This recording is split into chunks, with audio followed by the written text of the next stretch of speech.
Sebuah video berdurasi 43 detik viral di media sosial. Pada tayangan singkat tersebut diduga Kapolres Nunukan AKBP SA menganiaya anggotanya yang berinisial Brigadir SL.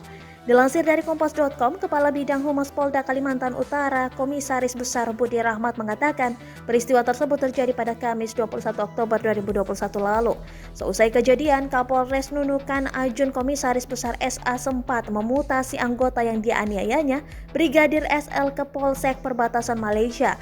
Hal itu tertera dalam surat telegram bernomor ST-30-10-10 Romawi-2021. Kapolres mengeluarkan TR mutasi kepada anggota namanya Brigadir SL yang dipukul itu dari Banit Dintara Unit PIKNI Kapolres Nunukan jadi ke Polsek yang berbatasan dengan Malaysia, kata Budi dikutip dari Tribunnews.com Selasa 26 Oktober 2021. Telegram mutasi tersebut bertalian dengan penganiayaan AKBP SA terhadap anggotanya, Brigadir SL. Seperti dijelaskan Budi, peristiwa tersebut memang berawal dari ketidakpuasan AKBP SA atas kinerja Brigadir SL.